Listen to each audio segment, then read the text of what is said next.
We are going to pick up where we left off. And I believe start with case 7, which was like a young person with a soft tissue flank mass, I believe. So yeah, so we finished this one. Yeah, we're here. Okay. It's gonna be the guinea pig. Did all of you already talk last time? I talked last time. I think so. I can We're gonna have to talk again since Yeah. you're getting the learning today, so you're doing the doing. young person flank. Young person flank, like, so the one thing I'll mention about flank before you go is it's always critical to remember flank could mean many things, right? Is flank like the soft tissue of the flank, right? Is flank the kidney? Is flank the retroperitoneal soft tissue? Some similarly to when they say like abdomen, is it intra-abdominal? Is it retroperitoneal? Always check. This would be somatic truncal soft tissue of flank, not intra-abdominal or retroperitoneal. Yeah? Okay. Not that it matters, but is it a male or female? I don't know. Okay. Okay, so we have some nice cores. You decide. I'm just kidding. Okay. You can kind of see that there's a more purplish, bluish area, and then like maybe some eosinophilic fat or fibrous tissue.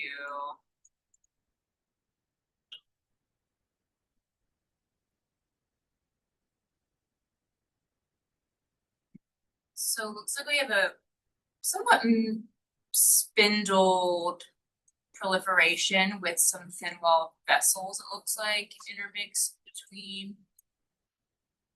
Maybe you could argue there's some collagen trapping in between.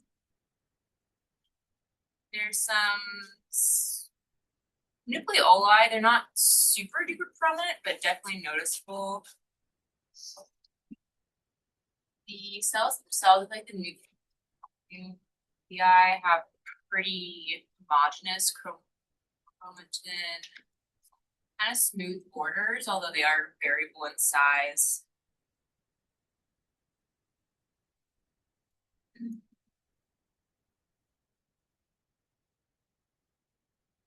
But I'm not seeing like any kind of thinking back to like last week, like large pleomorphic osteoclast giant cell kind of things that we saw last week. Be monotonous, yeah. Yeah, very monotonous.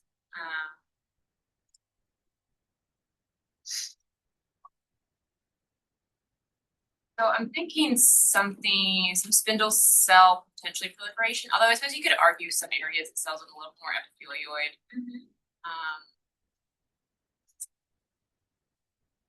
I feel like the amount of these thin-walled vessels, I don't know if this is like staghorning at all. It's sort of thin. So when you say staghorn, what characteristics does that imply? That the vessels are like branching, thin-walled. You can kind of see them going into like a staghorn looking architecture.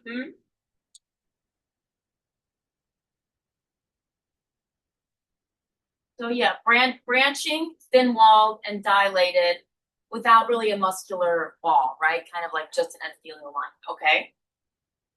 Because sometimes we say these buzzwords, but like we really have to define what they mean. Yeah, okay.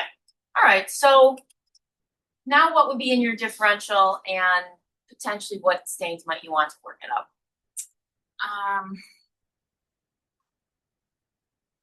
The vessels, not necessarily the architecture, but I also haven't seen a ton. I guess if you think of an SFP, I'm not sure if it's the great position for it. But with that, stat 6. And I think what's the other stain for a solitary fibrous tumor? Or you may know S100. Helper. Phone a friend. The other stain for SFT besides stat 6? CD34. Okay. Right. So for soft tissue tumors, we think SFT, we think DFSP. Okay. For CD34. Great. All right.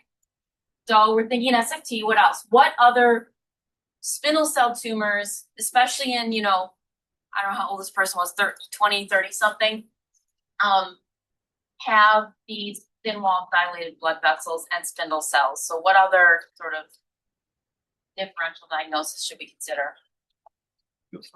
Synovial sarcoma. What other tumor has these thin walled dilated blood vessels? Fibromyxoid. Sometimes. The other one that characteristically is talked about is MPNST. Can have these kind of SFT-like vessels, okay? So, all right, for thank you. You can say for solitary fibrous tumor, right? We've got thin-walled dilated branching vessels where the tumor cells come right up to the endothelium, right, without a muscular wall. We've got spindle cells and some background collagen.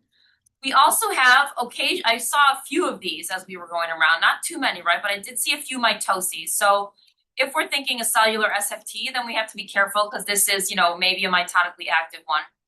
Synovial sarcoma, what stains do you want? SS18. Okay, you're going right to it. So yes, so now we have the synovial sarcoma markers. So we know that STAT6 and SFT is for the STAT6 fusion, right? So the SSX, SS18 IHC is now for the synovial sarcoma fusion. However, in the past, before we had these synovial sarcoma specific stains, what stains would you want in synovial sarcoma? CD99 works. Sorry, I can't hear you. CD99 works. Okay, CD99 is more, can be, but is more thought to be, what other sarcoma? Ewing's. So Ewing's can have spindloid morphology and synovial can have round cell morphology. So like, that's a good differential to have between Ewing's and synovial. But CD9 generally more Ewing's. What do we see in synovial? Pardon?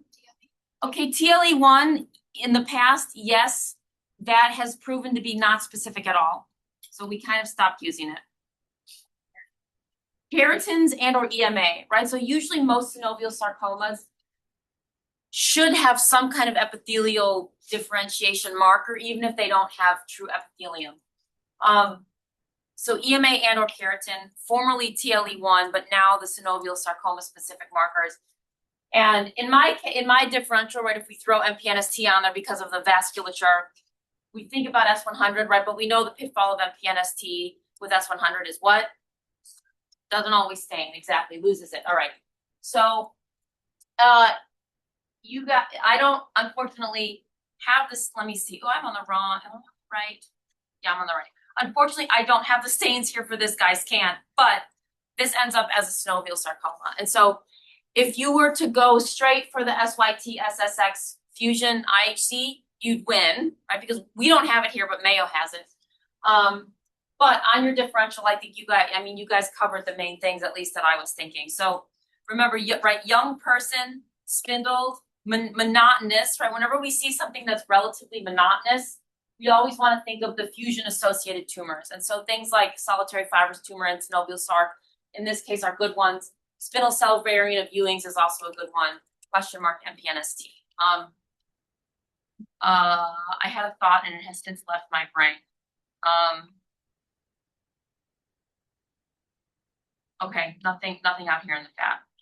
Comments, questions, thoughts? Okay, good.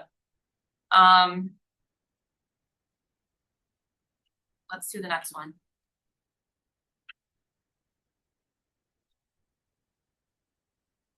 Oh, so yes, there was one thing I forgot to say. What are the two morphologic variants of synovial sarc? Monophasic and biphasic. Biphasic meaning epithelial or epithelioid elements kind of forming gland-like structures. Exactly. So what was the one we just saw? Monophasic. Exactly. Is there any biologic difference between the two? No, they're biologically the same. They're generally bad. Okay, good. Go. Great. It's like we have 3 pores here. These two look the same. This was a retroperitoneal mass, I believe, in an adult. This looks like marrow. Mm-hmm. Some megakaryocytes, which are the larger cells. There's some larger cells here that do not look like megakaryocytes, so something is in this marrow. And I guess potentially with a retroperitoneal mass, I don't really know if they sampled marrow. It could be extramedullary hematopoiesis that they sample. It could be like adrenal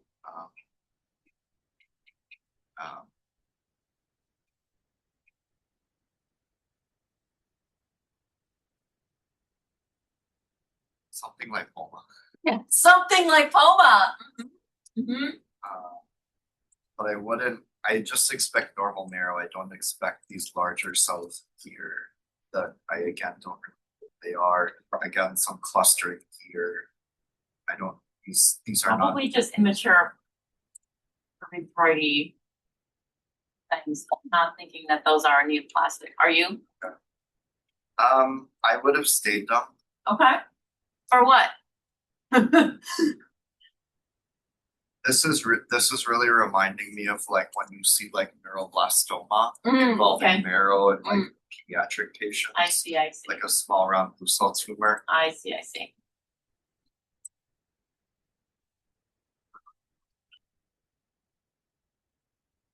I would have done a keratin to see if I can pick up something here.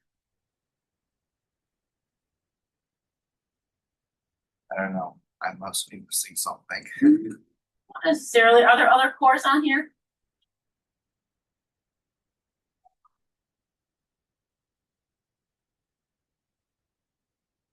Are we going for a lipomatous neoplasm here?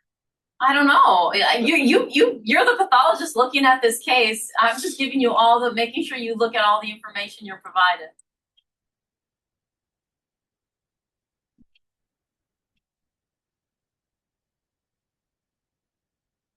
So we have some hematopoietic marrow elements and fat in the retroperitoneum. Does it, you kind of already hinted at this, right? But does it make sense to you for maybe this anatomic site, for this to be accepted, unaccepted, or do you think there's something else hiding in here? And you can ask for input from your audience friends. I'll take some input. Kind of wonder if it's a myelolipoma. Tell me about it. I just know it's like hematopoietic elements mixed with fat. This is retroperitoneal, so like it's not inconsistent with where you would find it. Yep. And it's like adrenal associated. Yeah, so I think that's what you were getting at, Andrew, when you said some kind of lipoma, right? So why myelo? It has all these precursor. Marrow, exactly, right? Myelo like marrow, exactly. So thank you. So you said extramedullary hematopoiesis. You wouldn't be incorrect.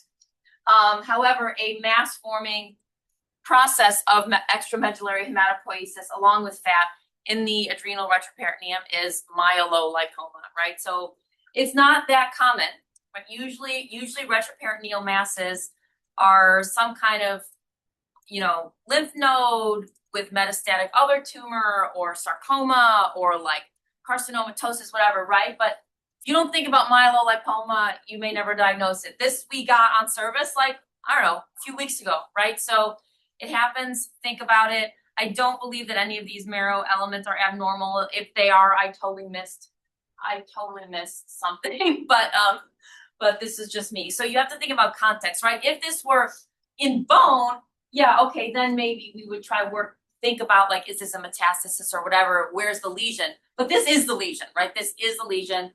This is myelolipoma of retroperitoneum. Okay, excellent. Question. With something like that on biopsy, would you call it straight out myelolipoma or like describe and say it's most consistent with? I can't remember what I said on this one, but it might have been like mature bone marrow elements of fat consistent with myelolipoma. Okay. Yeah.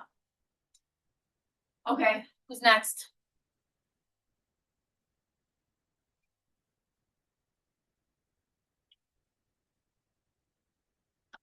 Come on, Priscilla, I know you can do it. Okay, my knowledge is very. You have another retroperitoneal mass in an adult.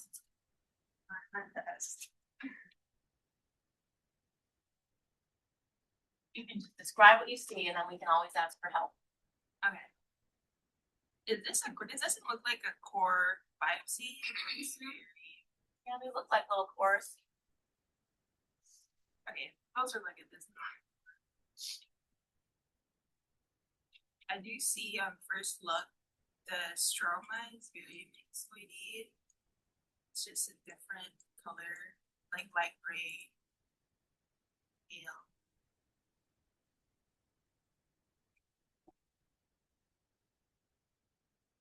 And here's some more picture.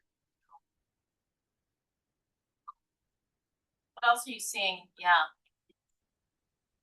Some glands. Like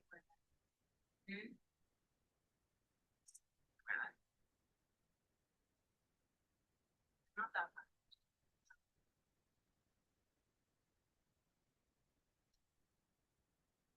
How do you account for those glands?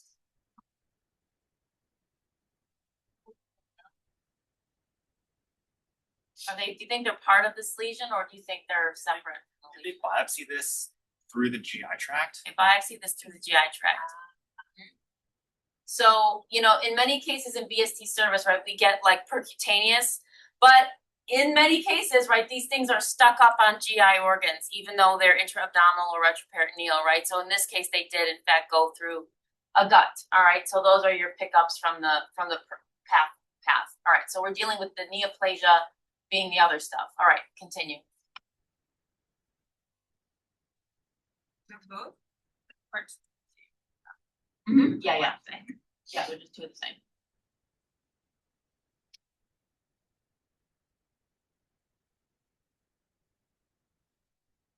It's hypocellular, it's not that. Are these the neoplasms? Yeah, so it's hypocellular, it's myxoid, you've got these big guys. I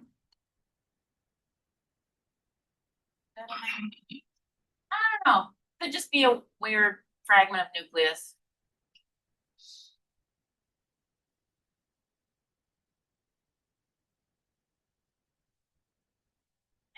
They look big. Uh-huh. Ugly and they look weird. I'm not quite sure.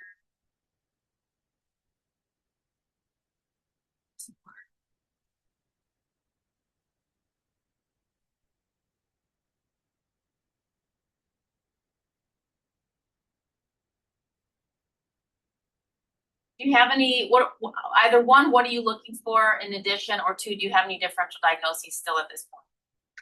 I think I'm just looking for mitosis. Okay. And then any problem in the villi. Okay. Also looking at the shape of the cells and see if they're like epithelial or carcinoma or like Okay. they look like a different shape. So maybe more sarcoma. Okay. Soft tissue Okay. types. At this point, where do you fall on that spectrum? I think less likely like an epithelioid. Okay, less likely epithelioid.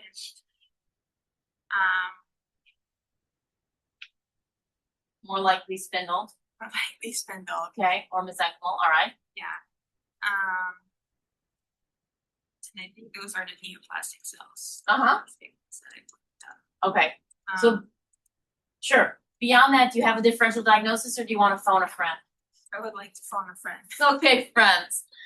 Retroperitoneum, paucicellular, myxoid, spindle with bizarre cells in the background. There's not history of radiation. No.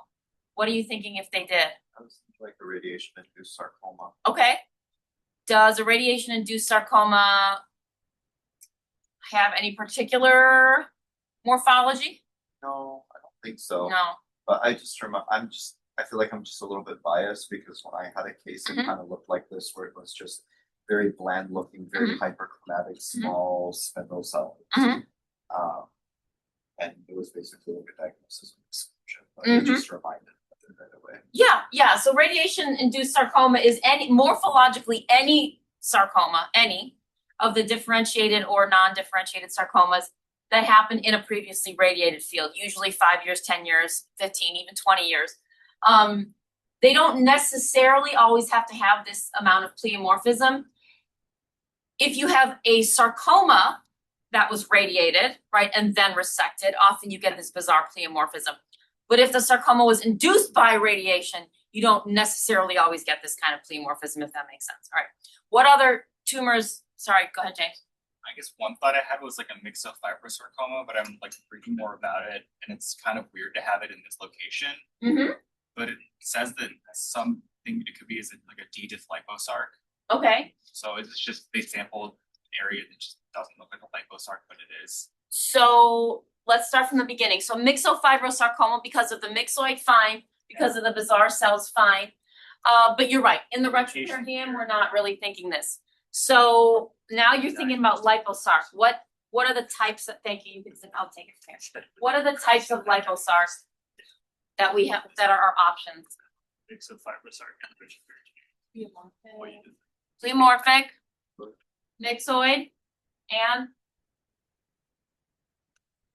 you said it already. D. diff, D. diff slash undiff, or better, not worse. You can't get worse than D. diff. Well diff, right? So liposarcoma, well diff, D. diff, right? Myxoid, and what's the high grade variant of myxoid? Round cell, right? Well diff, D. diff, myxoid, round cell, and pleomorphic, right? Those are the three columns of liposarcoma, essentially. All right, in the retroperitoneum, which column are we dealing with? D. diff. D. diff, well diff. Okay, by default, in the retroperitoneum, you really do not develop myxoid round cells or pleomorphics. If you have morphologic tumors that look like that, they're just variants of well diff, D. diff. All right, which means they are amplified for what? Which we talked about last week. MDM2, CDA4. Okay, so if you are thinking about a liposarcomatous thing in the retroperitoneum, you have to, right? You can't not think about retroperitoneal liposarcoma with any spindle cell tumor of the retroperitoneum, of the abdomen, whether or not they tell you it's retroperitoneal or not. They could tell you it's intra-abdominal, but maybe it creeps from the retroperitoneum, whatever. You have 100%, like your top 50 things are liposarcoma, okay? Retroperitoneal, liposarc, then like lyo from thick-walled, like inferior vena cava vessels, okay? And then other mimics, like IgG4 sclerosing disease, myelolipomas, right, whatever. Okay, so if you're thinking liposarc, you're thinking you want an MDM2 and a CDK4 on this, okay, right? And they would be positive in these small cells. Let's just get that out of the way right now. However, more important point, I think, because if you think about liposarc in the retroperitoneum, you're going to get it 9 times out of 10. Now you have to grade it between well diff and D. diff. Now talk to me about how you're going to do that. Because James said, I don't know, this doesn't really look like liposarc. What about it you didn't look like liposarc? I don't really see much in the way of fat. Okay, I don't see much in the way of fat. Do all liposarcomas have to have fat in them? Probably a leading question. Because I guess not. I guess not, right? So yes, if you see fat, you're dealing with a lipomatous or a lipoma-like liposarc. However, what other variants of what other morphologic patterns can you see in liposarc? Sclerotic. Sclerosing. What else? Inflammatory. Check. All right. So you have multiple variants. All right. Then you have to ask yourself between well diff. First, let's ask ourselves between well diff and D. diff. What are the criteria to move something from well diff to D. diff liposarc?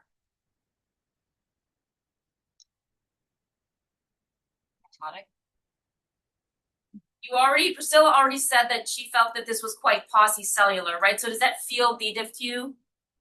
No, right? Okay. So one, you don't have to have fat to call something a liposarcoma because it could be myxoid, sclerosing, or inflammatory and not have fat and still be well differentiated, okay? What makes it dedifferentiated are things like hypercellularity, mitoses, necrosis. So in the next slide, I have like a spectrum of the different morphologies of retroperitoneal liposarc, okay? On the left is your basic fat forming, right, or lipomatous, where you have mature fat, but in between, right, in between the mature fat cells, you have these large cells that are dark with prominent nucleoli. And in fact, some of this almost looks like a question mark, is it brown fat? Maybe. Or is it just, could it just be fat falling apart from fat necrosis, right? Like half of this is dead. All right, so in your most differentiated liposarcs, well diff, right, you have fat formation and you have individual pleomorphic cells. Sometimes, right, sometimes you have this myxoid stroma. Sometimes you have lipoblasts, like maybe these guys, right, where the nucleus is indented by the fat cell. But one, you don't have to have fat. Two, you don't have to have lipoblasts. Three, you have to have some kind of myxoid, usually myxoid background with atypical pleomorphic kind of cells, okay? That's minimum.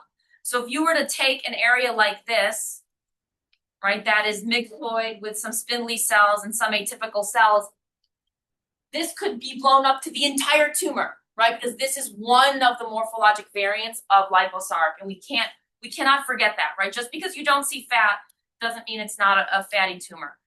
Okay, so that's the most differentiated. Then we move into areas like this, right, which are getting closer to what we saw on that other biopsy, where the fat is now becoming very sparse or not present at all. But you still have these spindle cells with the wispy kind of collagen with the myxoid background.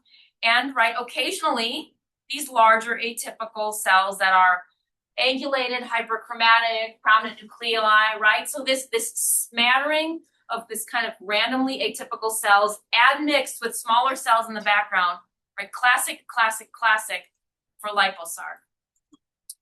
All right, things like this. But we still don't have hypercellularity. We still don't have mitoses, so we're still not D-diff. We're still in the well-diff spectrum. So remember, sclerosing, inflammatory, myxoid, fat poor, right? These are all okay for well-diff. Once you start getting things like this, hypercellular, almost even round celly with necrosis, right? And increasing sort of apoptoses and mitoses, now we're in D-diff, okay? So if you were to look at this in the I don't know, in the flank versus in the retroperitoneum, you would always still have to think about sort of a variant, right? A morphologic variant of D-diff liposarc. In this case, right, the cells actually do have many fat globules or vacuoles, but you don't necessarily have to expect that, right, in liposarc. Okay. Am I saying things that make sense? You guys have questions? Okay. Just to recap, so Yeah. if it's D-diff, it's hypercellular, there's lots of mitosis, lots of necrosis. Yes, you don't have to necessarily have all of them. Sometimes on a core biopsy, right, like you won't find necrosis. You should find hypercellularity and you should find mitoses. Some literature says 5/10 high power fields. Okay. In some literature, there is a low-grade dedifferentiated variant that is like somewhat increasingly cellular, but doesn't really have the required mitoses or necrosis. So the question is, how does that behave? Probably behaves more like well-diff. So it's probably a spectrum, right? But if it's not obviously low-grade well-diff or not obviously high-grade D-diff, think of this emerging entity of low-grade D-diff. It's in the book. Yeah. How common is it to have, these things come big, an area that's all well-diff, an area that's D-diff? You're just not biopsying it on section. So it can happen. Usually by imaging, there's some morphologic shift where they're like, oh, this is more myxoid or this is more fatty, and then oh, this is more cellular, more solid, and like it's like up like pet like intense, whatever. I can't think of the words right now. So yes, sometimes on imaging, it's like, oh, there's this one solid hyper intense area surrounded by this lower grade area, and they usually try to biopsy the highest, but doesn't mean they're always going to get it. So sometimes I will say there is no evidence of dedifferentiation in this biopsy, because then that doesn't mean it's not going to be there on the resection. When you sign these out for like a well-diff liposarc, do you in your top line mention what pattern you're seeing, or is that just something you talk about in the comment? Usually I talk about it in the comments because it's less important clinically or for the physician, for the treating physician. It's more important kind of for us on the back end.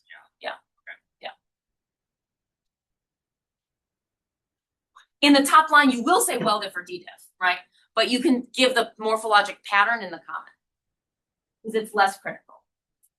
Okay. All right, who wants to take this next one? Thanks. Does anybody have the history? I think it's a non-retroperitoneal in a young person. 28-year-old female thigh.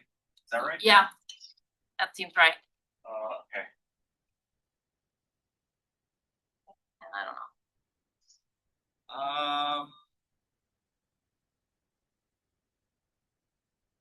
This looks like it's an excision. Let's see here.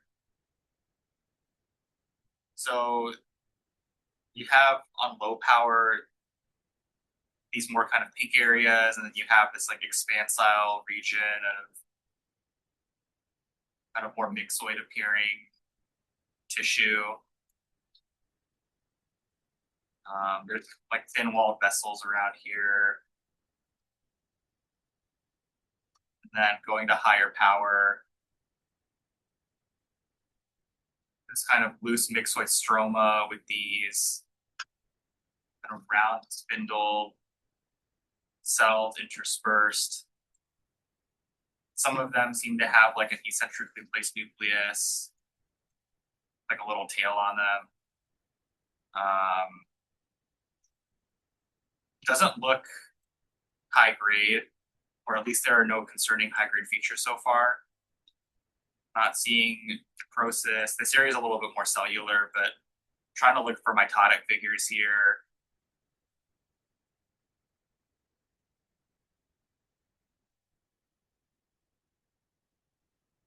I guess there's that kind of foamy cell, could be a macrophage. There's this kind of like other foamy cell here. Trying to figure out if there's like a second population of something here, if it's all just this one thing. I'm gonna zoom out and just check up this corner.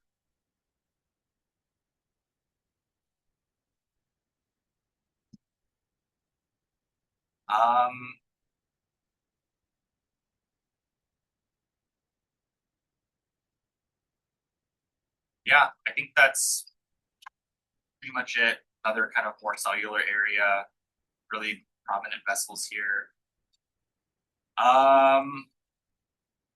Okay, differential.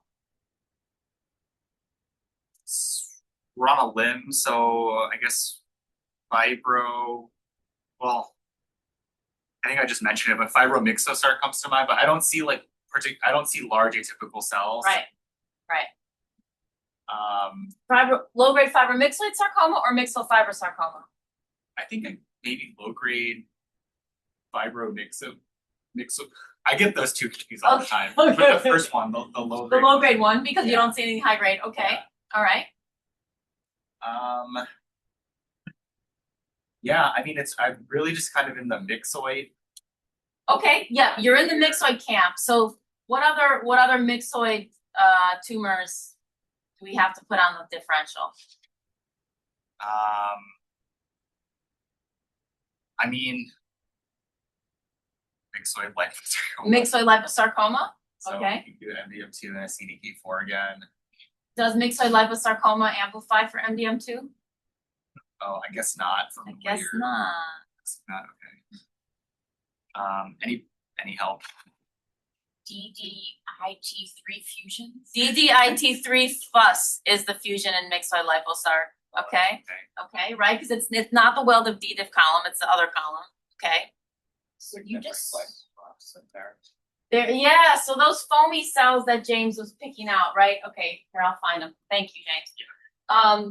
All right, so we have a myxoid background, we have curvilinear blood vessels, right?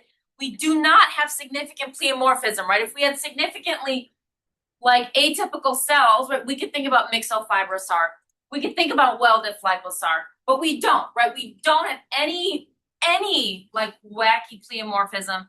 We have myxoid, we have monotony, we have curvilinear blood vessels, and we have these foamy cells that, you know, question mark macrophages versus, as Andrew said, lipoblasts, right? So how do we know that these foamy cells are lipoblasts and not foamy macrophages?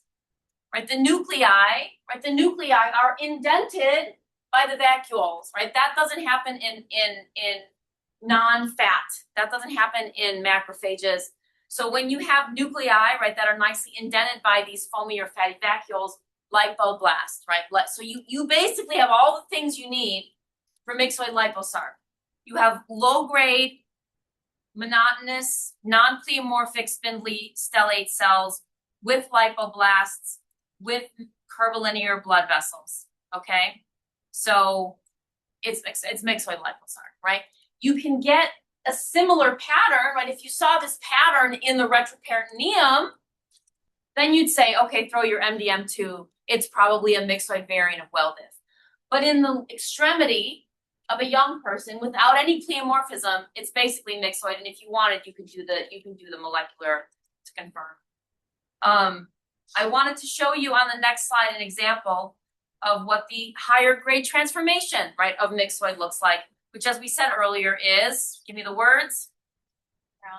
Round cell. Okay. So what percentage of round cell is thought to be required for bad behavior?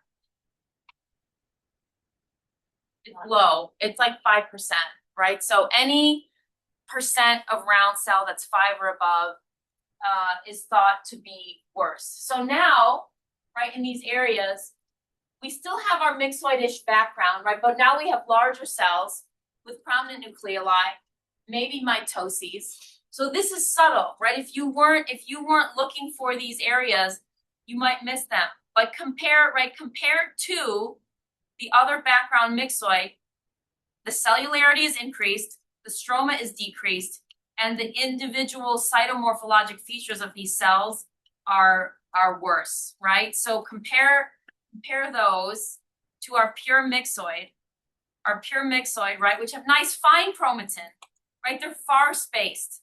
They have wispy cytoplasm. And then, right, then our sort of increasingly higher grade round cell, right, with more open chromatin with prominent nucleoli. Okay? Yeah.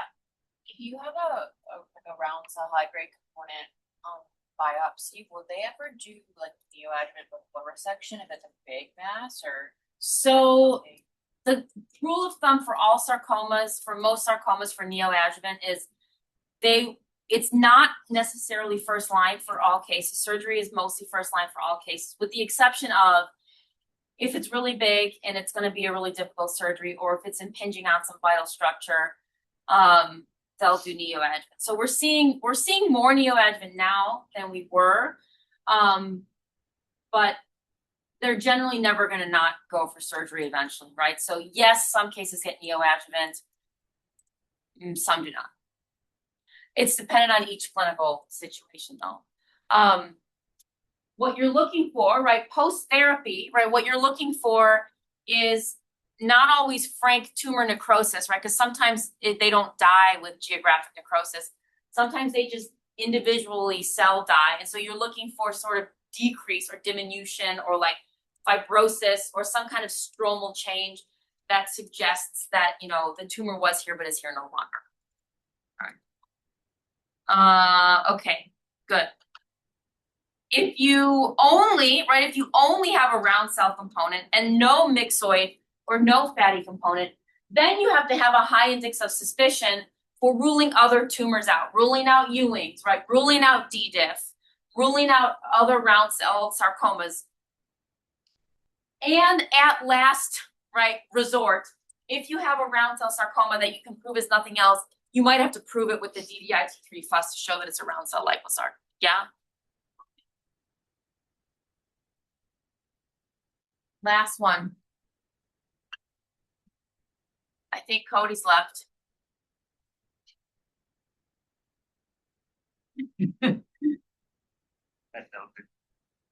What? Okay, you can always phone your friends, give it the description. Or you can, by process of elimination, you can also probably just figure it out. It's pink. It's pink. It's hypercellular from there. Some really ugly cells in here as well. Looks like maybe some transecting vessels going in and out of it. I'm not sure what I would call some of these. Evacuated cytoplasm, really pleomorphic nuclei. Some, I don't even know if I can call it like multinucleated or not, but they look pretty bad. Yeah.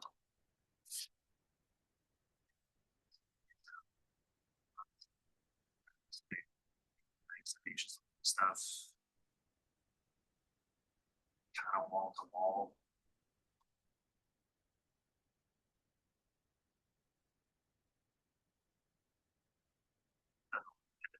It's gonna be a bad actor. It's bad. It's bad. Maybe some vessels here as well. Forget what the history was on this one.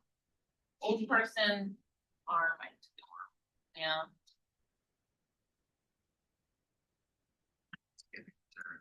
Undifferentiated pleomorphic sarcoma. Okay. Definitely pleomorphic. Morphologically, though, can you come to any lineage of differentiation? Okay, so what makes cells optically clear? We're on a theme here if you haven't figured it out. That makes them optically clear. Yeah, what makes cells? Okay, why does the cytoplasm become clear? What was in it that washes out? Glycogen or fat, right? So, like we talked about in the other case, do the vacuoles indent the nuclei? Yeah, they do, right? So you have vacuolated optically clear cells in which the nucleus is indented, right? So that's fat, right? And it's pleomorphic. So this is pleomorphic liposarcoma. Excellent. So these are pleomorphic lipoblasts now, right? These are pleomorphic lipoblasts with multinucleation, with fat vacuoles that indent the nucleus. So if you were in the retroperitoneum, what would this be? D-diff, right? If you were in the retroperitoneum, this would be pleomorphic variant of D-diff. It would light up MDM2. If you're in the extremities, it's a toss-up, right? You can throw your MDM2 on and it might be positive. In that case, it's D-diff. If you throw your MDM2 on and it's negative, it's just true pleomorphic. Does pleomorphic liposarc have any particular genetics? Complex karyotype, no specific genetics. And you can tell that by the, I mean, maybe you can't tell that there's nothing specific, but you can tell that there's a complex karyotype based on all this, right? You can do it, you can jump, thank you. Okay, excellent. So that was the overview of fat and miscellaneous retroperitoneal things. Questions?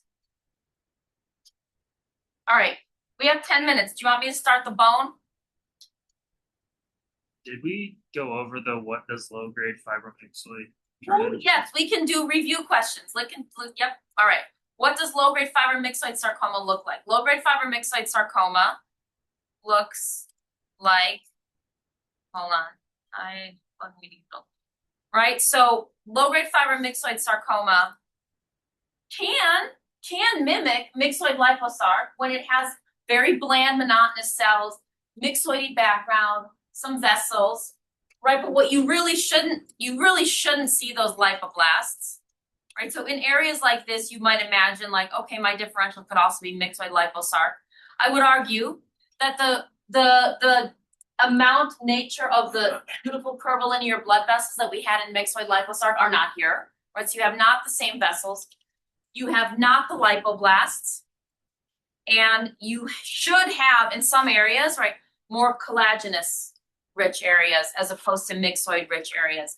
So that's the difference between low-grade fibromyxoid sarcoma and, nope, not that one. Sorry, this one.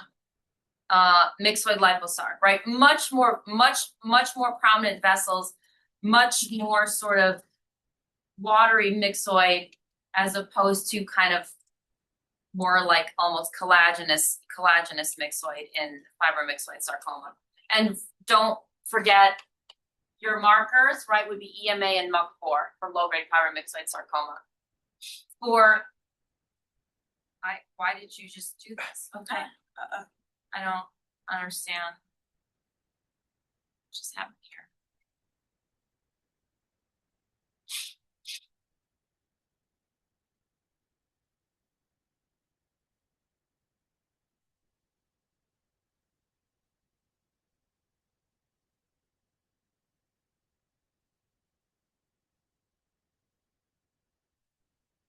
Okay, we're back. All right, versus myxofibrosarcoma, right, which can be of any grade, low grade, intermediate grade, high grade, right? Myxofibrosarcoma has the pleomorphism, right, and the myxoid background. So more myxofibrosarcoma, your differential would be like a well-diff lipo, right? Because it has the myxoid background, it has the individual atypical pleomorphic cells, not the monotony, right? So myxofibrosarcoma, more your differential would be a myxoid variant of well-diff liposarc, but it would not have MDM2, right? It would not have MDM2, and it's usually myxofibrosarc is elderly, usually it's extremities. But again, if you saw something like this in the retroperitoneum, then your story is different, right? Then it pretty much is liposarc, okay? So location, pleomorphism or not, right? Cellularity, mitosis, necrosis, all that stuff, okay? Does that help? Sorry, what was case number 6 again? I'll just repeat them all. So we had 1 was an undifferentiated sarcoma, 2 was also an undifferentiated sarcoma, giant cell rich type. Then we have myxofibrosarc. Then we had low-grade fibromyxoid sarcoma. Then we had DFSP, Bednar. Then we had, this was the secondary component of this was fibrosarcomatous transformation. Then we have what looks like a smooth muscle tumor, lyo, that was resected. But then it also had MDM2 amplification, so we were questioning whether it was really just a myeloid variant of liposarc. We don't know the answer to that. Then we had synovial. Then we had myelolipoma. Then we had well-diff. Then we had myxoid. Then we had pleomorphic. Yeah? Okay. Okay. Other questions on this set? So what does it turn into? Pardon? The low-grade fibromyxoid sarcoma. Yes. Didn't we talk about this last week? What does low-grade fibromyxoid sarcoma, what's the high-grade counterpart? I didn't get clear answer when I looked at Anybody? High-grade biofibroblastic sarcoma. Not from low-grade fibromyxoid, no. it. So I saw sclerosing eye, Sclerosing what? something epithelioid sarcoma. Yes, sclerosing epithelioid fibrosarcoma is the high-grade counterpart of low-grade fibromyxoid sarcoma. What is the fusion of low-grade fibromyxoid sarcoma? EWSR crep. Fuse crep. Fuss crep. Is it still fuzz? or EWSR crep, I think, is one of the secondary ones, but mostly it's fuss crep. So it's the same one. And like crab, is that how you Yeah. remember it? Oh, cute. It's cute. She's going like, where's the camera? There. So yes, so low-grade fibromyxoid sarcoma, once you start seeing increasing cellularity and round cell morphology, you want to think about which this does not have, right? You want to think about transformation to sclerosing epithelioid fibrosarcoma. It retains EMA, it retains MUC4.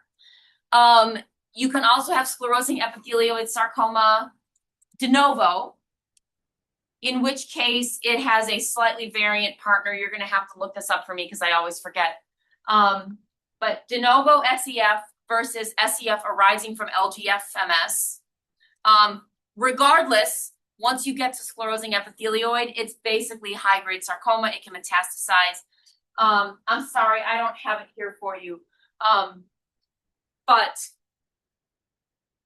if you think about it, differential diagnoses of sclerosing epithelioid, it has a lot of collagen, right, like this, but the cells in between are very plump and very epithelioid. So differential diagnoses are things like infiltrating carcinoma with kind of a lobular, like single file pattern.